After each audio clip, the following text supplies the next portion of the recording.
What's up, guys? Welcome to Daily Dose of Reddit. This is your host that just got a killer deal on some freaking blinker fluid. That's right, 3 freaking 2-gallon bottles for only 45 bucks each. When y'all start freaking running out of blinker fluid like y'all did with hand sanitizer, who's gonna be rolling in it? This guy, Zach, and today's subreddit is r/StoriesAboutKevin.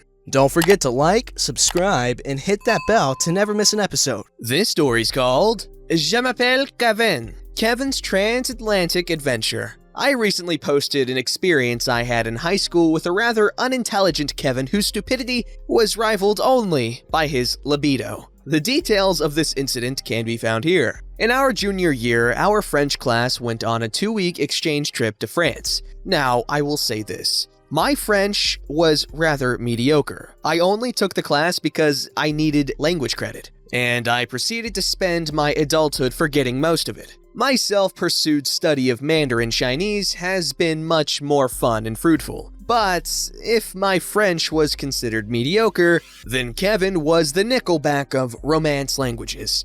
Hey, hold up. Don't act like you didn't jam to Nickelback in the credits to Spider-Man in 2002. Anyways, the trip began early one spring morning at an airport. By early, I mean 4 a.m. We were all somewhat sleepy as we waited at the departure gate, except Kevin, who was bouncing around like a bunny with ADHD thanks to a pregame meal of mom's caffeine gummies and 3 bags of M&Ms. I was sleepily working on a shiny hunt on Pokemon Ruby. For the interested, it was a Swellow, and I did get it, but not until a quarter of the way through the trip. Anyways, that's when Kevin shook my shoulders and bellowed at me.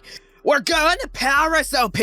Do you have any idea what this means?" Kevin, stop freaking shaking me. Okay, what does it mean? "Lots of sex, buddy boy, and not just with girls from our class." Oh god, oh fornication under consent of the king. I excused myself to the concessions, where I purchased a few light snacks and a few issues of National Geographic. Kevin spent all of his money on vending machine potato chips, not all of which fit in his carry-on bag. I read that as crayon bag at first. He ate the ones that didn't fit and spent the rest of the wait complaining of dehydration. On the plane, I sat between 2 friends of mine. Kevin was in the aisle seat opposite of us. His carry-on was a bulging satchel that had only fit in the guideline box after 5.5 minutes of squishing and was filled with Playboy magazines, a bottle of lotion, mostly squished/crunched snack foods, and some Star Wars action figures. Oh, and a pillow that had been folded so much that it was debatable if it would ever function normally again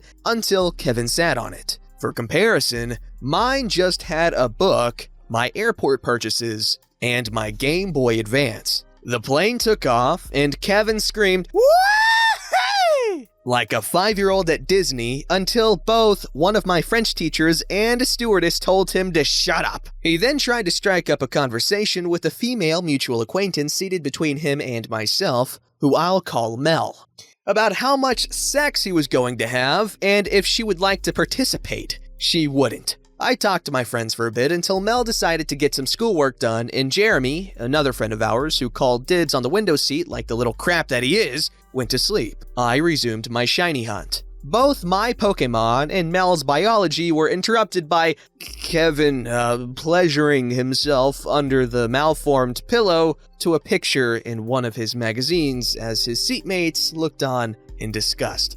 When told by a teacher that he couldn't do that here, Kevin disappeared into the plane's restroom with a magazine until a line of elderly passengers formed and the stewardess had to intervene. Kevin returned to his seat, grumbling about adults not understanding the needs of today's youth, or some crap. Late morning arrives. The sunrise was a sight to see. What wasn't a sight to see was Kevin standing up in the aisle and changing his shirt because the Buffalo Sabres jersey he was wearing was sweaty from a morning of wanking and slothdom. He put on a slightly cleaner jersey with a hole in the back and sat down. Upon spotting a few female students staring, he flexed his bicep and winked. Kevin was crap at reading social cues. Later, he offered Mel a pack of airline peanuts, which had spent the past 4 hours under Kevin's sweaty rear. Around this time, one of Kevin's seatmates asked to change seats with someone after discovering that Kevin's earlier labors had decorated his boots. Instead, Kevin was placed between two French teachers. Early in the evening, the plane touched down in France. Kevin took an old lady's suitcase at baggage claim because it was the same color as his and the names looked similar. They didn't. I'll call the old lady Gertie, which is about as similar to Kevin as her real name is to his. We regrouped at a bus, which would take us to our exchange school. The first week would be spent with host families, kids and/or parents at the French school who had volunteered to host exchange students, and attending the school to experience the exciting life of French high schoolers. In week 2, we'd all get rooms together in a hotel and do some tourism type stuff, basic for an exchange routine. As we walked towards the bus, I noticed Kevin carrying a flashlight. Hey, Kevin, what do you need that flashlight for? We're in an airport about to get on a bus. This isn't a camping trip. Well, Fearless, if you had done your research, you'd know that France is on the opposite side of the world. From New York? No, the heck it isn't. That's Australia or some crap. And what does that have to do with you strolling through Paris with a flashlight? We're on the other side of the world, buddy boy. That means that it's dark during the day and light out at night. So, I have this flashlight. I also have a sleeping mask somewhere, in the event that a night goes by without any sexual endeavors on my part. You can't argue with stupid, so I left Kevin waddling along the sidewalk and caught up with Jeremy and Mel. On the bus, Kevin was looking excitedly out the window at female passers-by, saying disgusting things like, "The selection is better than my wildest dreams!" and dropping pearls of wisdom such as, "Why is she adjusting her coat? She'd look fine without it." Attempts to open a window, fails, whimpers. At the school, I was informed that Kevin and I had the same host family. They had a son our age, who I'll refer to as Jacques, as always, not his real name, as well as a daughter a year younger than us, who I'll call Anne. Kevin fixated upon Anne as an object of desire at once and began regaling her with tales of his sexual exploits in a bizarre combination of English and garbled French euphemisms he'd picked up from a friend of Jacques, whom he'd pestered for pickup lines. Kevin told all kinds of stories like these, all of which were disproved by his supposed partner. The only one that was true was that his third cousin had given him a schlobob on his 15th birthday. Jacques quickly became disillusioned of Kevin, but maintained his cheery, welcoming demeanor at all times when they were together. Mad respect for Jacques. Our days at school went by quickly. It was a good time, marred only by Kevin's insatiable sex drive. I swear there wasn't a single girl at that school who escaped his carpet bombing of innuendos. On our last day, Jacques' parents had gone to a movie, leaving us alone. Jacques and I were exchanging Pokemon and discussing our lives and French experience when Jacques went to go grab some food. On the way, he spotted Kevin peering through a slat in Anne's door. One gut punch later and Kevin ran out of the house. He returned an hour later with an empty wallet and a ton of food from a corner store we'd visited a few days prior. He then shared this conversation with me. "You know, Pete, these French traffic signals are real baseball pitchers." "How so?" "I was at the crosswalk and it took so damn long to change signals, and there was a car parked on the crosswalk, but there were no cars coming in that direction, so I cut through the street about 50 yards back." "Kevin, that's jaywalking, which is illegal and a really freaking bad idea." Through a mouthful of crackers. "Shut up, Mr. Lincoln. You would have done the same in my place." It should be noted here that Kevin regarded the Honorable Abraham Lincoln as the pinnacle of human morality for some reason. Something to do with him rescuing black people from Africa. I don't freaking. Week 2 begins, and it's off to the hotel. I managed to get myself roomed with Jeremy and another friend of mine, thankfully avoiding sharing a room with our hero. Kevin spent his evening down by the pool making passes at everyone with breasts, more often than not being shoved into the pool for his trouble.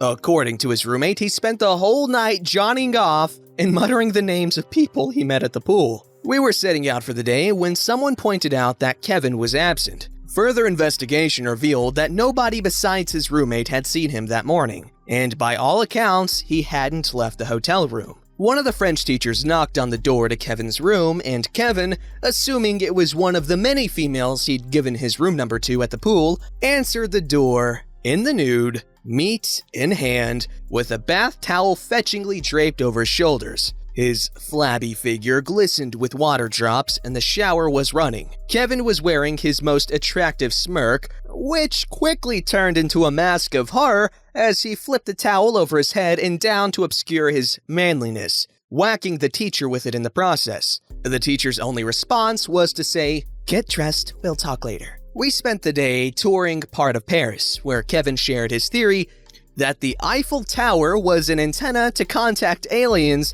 and people walking around on it charged it up to emit signal beams at night. Cool story, bro. He also predicted Skyrim's ending in the early 2000s by speculating that Arc de Triomphe was built to hold a rampaging Goliath elephant during the days of Imperial Rome. Today I learned that the Roman Empire existed in 1806, as did Goliath elephants in France. Screw me. We went to a cafe for lunch, where Kevin asked the head chef for pizza and called him an uncultured taco chef when informed that no, Parisian patisseries don't usually serve pizza. I ate lunch with my friend Mel, and this exchange occurred. "Lovely day today, huh?" "Sure is. What with all the clouds this weekend, I was worried." "Yeah, by the way, this baguette is freaking huge. Pass that knife, please." Oh, you poor deprived child. "Kevin, what are you on about?" If you think that baguette is big, you've led a deprived life. Come by my room tonight, and I'll expand your horizons. After that, Kevin wandered off to chat up a girl at the bar, and be scared crapless by her 6'2" boyfriend who was built like a panzer and had just arrived with a sandwich plate. To this day, that is the fastest Kevin has ever been seen to move. Even faster than when he tried out for the track team in sophomore year. Later in the week, we visited a few art galleries where no painting went uninsulted by the esteemed art critic, Kevin Stickass IV. He went on a 15-minute tangent about Claude Monet in an attempt to prove our tour guide wrong about a Picasso. Good job, Kevin. He also urinated into an ornamental plant in one gallery because he didn't want to miss part of the tour. He would have gotten away with it too, had he not tapped a girl on the shoulder to show her his penis. Kevin was a big-brained individual. At the end of the week, we were back on a plane early one morning. Kevin was telling all who would listen about how he hoped that the plane didn't screw up my head schedule like last time. That's jet lag, Kevin, and it's totally normal when flying around the world. On the plane, Kevin began baiting as a master would as soon as the plane began taxiing. This time he was seated in the row behind Jeremy, Mel, and I. He kept leaning over the back of Jeremy's seat, he and Kevin had the aisle this time, as I had gotten retribution and beaten him to the window. Suck it, Jeremy, to spout randomness. Yo, OP, Colby told me about your shiny Swellow. Would you trade it for my Sceptile? It's not shiny, but it's a starter you don't have. Oh, you picked Sceptile on that Ruby cartridge and traded over the other starters from your Sapphire game and Jeremy's Ruby? You're a jerk sometimes, OP. Hey, Mel, if you get tired of those losers, you can sit on my lap. Might be a bumpy ride, though. Jeremy, are you gonna finish those peanuts? I ate mine and my seatmates, and I'm still hungry. OP, can you believe that not one of the French girls sucked my pee-pee? This trip has been a failure. Mel's grandma came from France, right? Well, it's not authentic French, but it'll do. OP, remember that tuna sandwich I ate?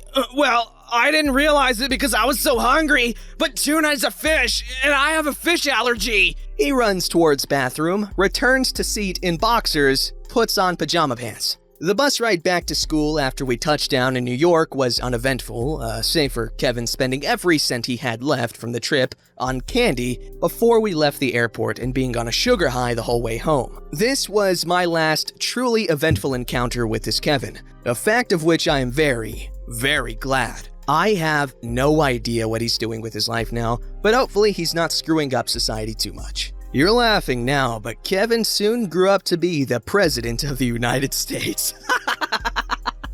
You don't even know who I'm talking about, so don't get offended. I could be talking about someone in the future, past, or present.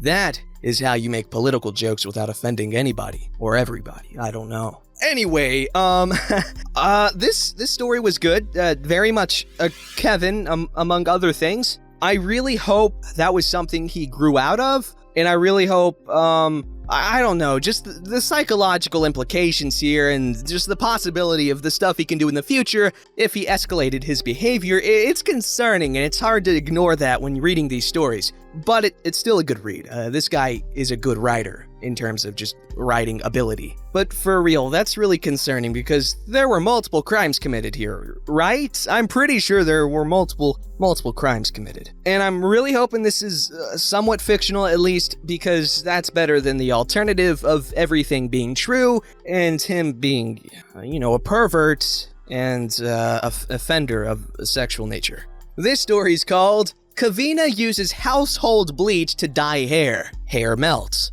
So, Kavina was one of my best friends growing up, more due to proximity as she was the nearest neighbor my age. Sweet and funny, Kavina was also not the brightest bulb. When Kavina was born, she had blonde hair. Naturally, it darkened with age. Kavina hated that, so she tried sun-in. Her hair turned tangerine blonde. She hated that even more. So I suggested she bleach her hair, as in hair dye. I probably should have been more specific in retrospect. However, most 13-year-olds don't need to be told that there is, in fact, a difference between hair dye bleach and household bleach. Kavina was excited, said she was going to do it that night and go super blonde. I was relieved and excited for her, as I thought I was about to finally hear the end of the seemingly never-ending hair saga. I went over to her house the next day. There were tears in Kavina's eyes as her mom was cutting off her hair in uneven clumps. Bright blonde bits were strewn across the floor like some weird broken halo. My mind was racing, struggling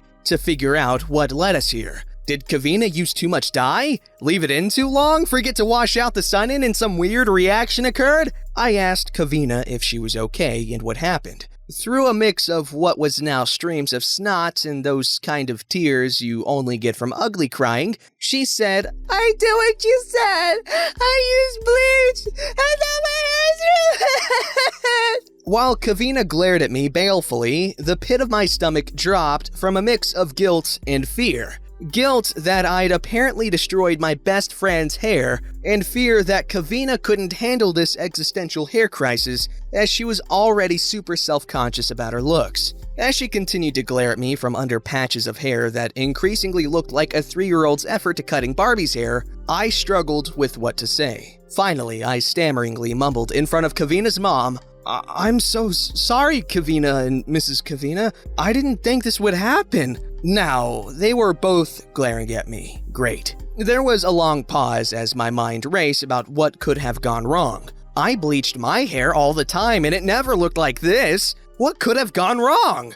Was it the brand? After what seemed like hours of watching Kavina in absolute misery and just wanting to hug away my best friend's tears, I asked, "Kavina, I'm just so sorry. Maybe it was the brand or something. What brand did you use?" "Clorox," Kavina replied. Oh, well, that was a much more lighthearted story than what we read before. Of course, that could be just because of the Clorox. Don't forget to like, subscribe, and hit that bell to never miss an episode.